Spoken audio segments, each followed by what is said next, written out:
मेरा नाम रत्नाकर नायक।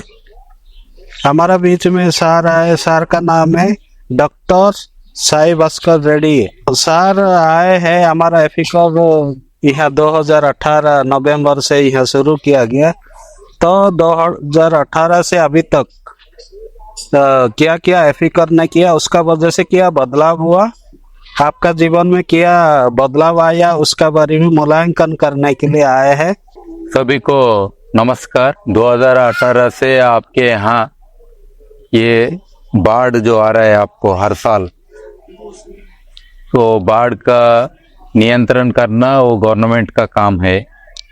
लेकिन अभी आप लोग उस बाढ़ के प्रभाव से अपने आप को कैसा बचाएं, या बाढ़ चले जाने के बाद आप क्या कर सकते, सो इन विषयों पे एफिकॉर संस्था के भाई बहन आए हैं। इन लोग सभी लोग आपके साथ जुड़े हैं, और इसके अलावा आपका कम्युनिटी वॉलेंटियर और सभी लोग, आप भी तो बहुत सारे मीटिंग या ट्रेनिंग ऐसा प्रोग्राम में शामिल होके इन विषयों पर बहुत का जानकारी प्राप्त करते हुए और अपना गांव में भी कुछ कार्यक्रम किए होंगे, है ना। तो इन विषयों से अभी हम जानना चाहते हैं कि इसका महत्व क्या था आपका जीवन में, मतलब ये जो प्रोग्राम आया आने से पहले या आने के बाद, और इसके अलावा आपके ऊपर क्या असर हुआ। कुछ तो असर हुआ होगा, तो वो क्या असर हुआ, और इसके अलावा आप आगे इसका सुस्थिरता कैसा देखेंगे।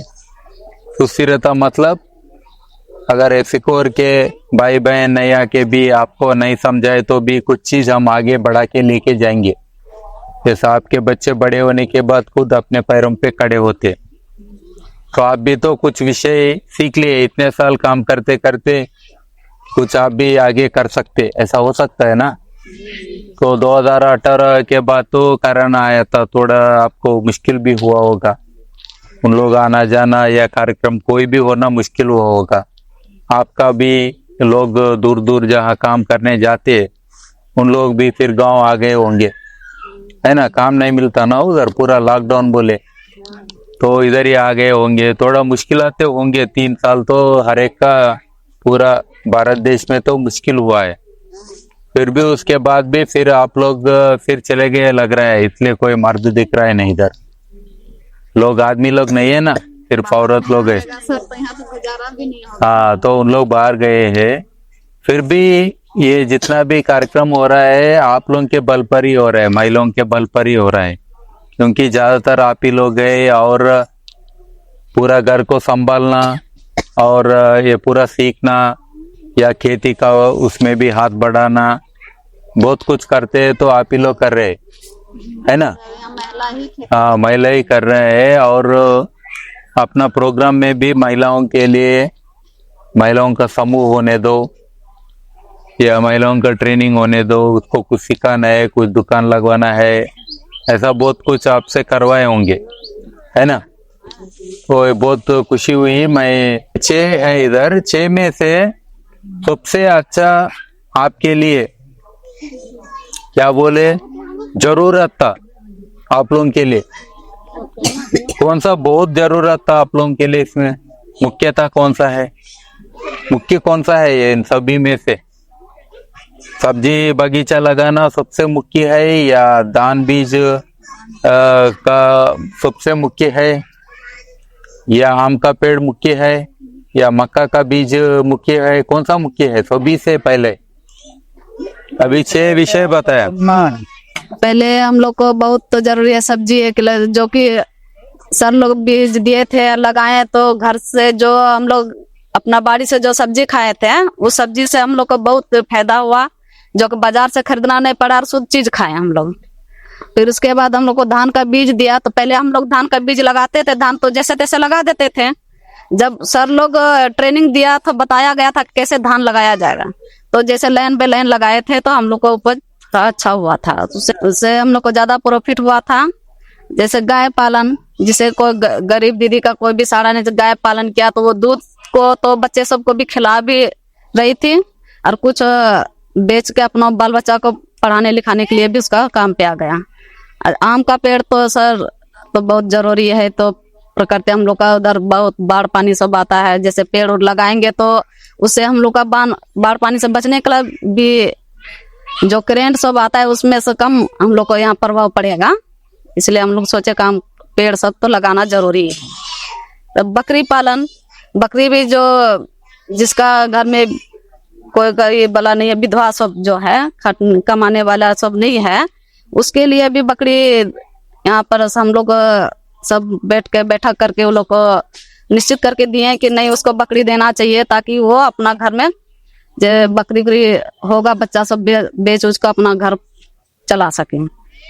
अब मक्का का बीज है तो मक्का जैसे कि हम लोग लीज पर खेत लगे खेती करते हैं, तो जैसे कि जो खेती करने वैसा है वो लोग खेती करती है, तो मक्का का बीज लगाने से कुछ पैसा आएगा, तो हम लोग को सोचते जब मोटा पैसा होगा तो हम लोग बाल बच्चा को बाहर भी रख के पढ़ा सकते हैं। आपका परिवार में बहुत परिवर्तन आया, जैसा आम का पेड़ आज लगाया लेकिन वो 30 साल या 20 साल के बाद मुझे कुछ फायदा ज्यादा लगता है, लेकिन बाकी विषय जल्दी आपको काम में आता है। तो ऐसा चीजों में सबसे ज्यादा इमीडिएटली आपको बहुत ये लगा, मतलब काम का फायदा हुआ, और फायदा के हिसाब से पहला वाला कौन सा है लगा? इधर कोई दीदी उठा के लगा, दूसरा कोई लगा सबसे ज्यादा फायदा पहला हुआ क्या, किससे हुआ है? वो पहले लगा सबसे ज्यादा क्या है? वो सब्जी से ज्यादा फायदा हुआ सबसे, ठीक है। सर देखिए सब्जी है ना, तो हम लोग तो सब्जी तो पूरा खेत में अगर लगाते भी हैं तो हम लोग एक दो सब्जी नहीं लगाते, अलग अलग प्रकार का सब्जी लगाते हैं, और सब्जी में ज्यादा टाइम नहीं लगता। जैसे कि हम लोग एक तरफ सब्जी अगर काट भी रहे हैं तो दूसरे तरफ लगाते, वो जल्दी होता है और उससे इनकम अच्छा आता है, क्योंकि अभी तक में सब्जी का रेट सबसे ज्यादा है। और वो सबके लिए बेनिफिशियरी ये है कि वो एकदम शुद्ध भी खाते हैं और कोई खाद का उपयोग नहीं करते उसमें, अपना जो घर पे खाद बनाते उससे। और ये बकरी तो 6 मंथ में लगभग 6 मंथ में हो जाता है, इससे वो लोग बेच के जो उनका इनकम आता है तो वो उससे अपना परिवार चला सकते हैं। और धान इसलिए जरूरी है क्योंकि वो लोग खाने के पहले यहाँ पे धान उतना उपज नहीं होता था, और होता था तो ये लोग खरीद के खाता था। और यहाँ धान एक ही धान होता है, वो जो गर्मी का टाइम होता है या बरसात के टाइम में होता है वो धान होता नहीं है, तो ये लोग के लिए धान वो जरूरी है। अभी फिर मक्का इससे उनका जो एक मुश्त जो पैसा आता है उससे वो लोग या तो कोई खेत ले सकता है, या तो लीज पर में खेत लेता है, या तो उनको घर में बच्ची का शादी कराना हो या पढ़ाई का ये सब का खर्चा उससे निकल जाता है। और आम का पेड़ तो हम लोग लगाते हैं तो उसको बढ़ने में टाइम लगता है, तो वो जरूरी ये भी है, पर बढ़ने में टाइम लगता है उससे उनको उतना इनकम नहीं होता है। अच्छा किया, ताने बजाओ एक बार। और ये गाय है वो साल में एक ही बार बच्चा देती है, तो ये उनसे तो दूध तो कुछ ही मंथ के लिए आता है, और वो साल में एक बार देती है तो थोड़ा सा उनको टाइम लगता है उसमें। पहले तो हम लोग को जो ये ट्रेनिंग जो मिला, यहाँ जो सर लोग जो आए यहाँ पर इफिकोर जब आया तो हम लोग को जो सिखाया गया यहाँ पर कैसे बैठना चाहिए, कैसे आदमी से बात करना चाहिए। पहले का महिला सब थी जो पहले तो वो लोग घर से भी नहीं निकलती थी, जब इफिकोर आने का बाद हम लोग को सब दीदी मिलके बैठने के लिए सीखे, भैया सबसे बात करने के लिए सीखे। सबसे ज्यादा तो महत्वपूर्ण हम लोग को यही लगा कि हम लोग को गांव में जागरूक करे। बाद हम लोग को जो काम करवाया केस परवर में जो काम करवाया ये, और फिर इसका फिर दुकान दिया, फिर हम लोग को मनरेगा में काम करने का भी अधिकार मिला, हम लोग को काम किए सब। आपके गांव के लिए ऐसा होना चाहिए। जी सर। ये जो कोरोना का टाइम में जो लॉकडाउन हुआ था उस टाइम में हम लोग को बहुत ही फिकोर से हम लोग को बहुत ही सहारा मिला, जो कि उस टाइम में सारा जेंट्स सब घर में कोई को कहीं फंस गया था, लेकिन यहाँ जैसे कि हम लोग को यहाँ से फिकोर जो काम दिया तो खुद हम लोग जाके वहाँ खटे काम किए, फिर यहाँ से पैसा ट्रांसफर किए कि बाहर से जो हस्बैंड सब फंसा हुआ था वो लोग को मंगाने के लिए। और बहुत बच्चा सबका, जी सर, फिर स्कूल फीस जमा हुआ, उसी से फिर हम लोग का राशन पानी चला। दूसरा का ऊंचा चापाकल आपको दिया गया है ना, ऊंचा चापाकल वो, और नाव, और तीसरा है समुदाय के लिए शौचालय बनाया है ना वो वाला, और मौसम की जानकारी, और चौथा है बाढ़ के वक्त समुदाय की प्रतिक्रिया।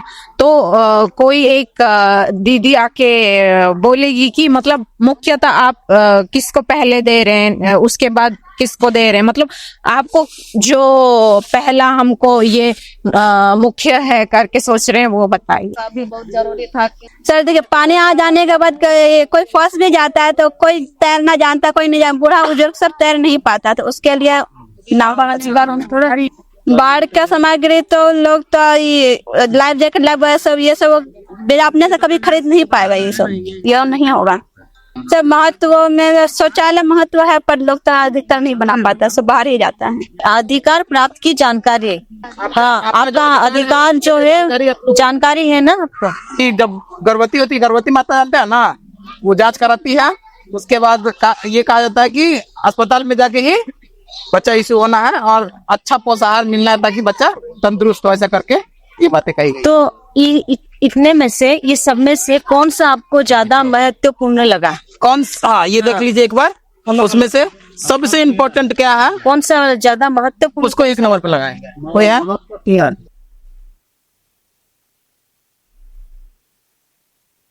दीदी भाइयों को मेरा नमस्कार। मेरा नाम है मंजू देवी, मैं गोपीनगर उड़ान टोला का रहने वाली हूँ।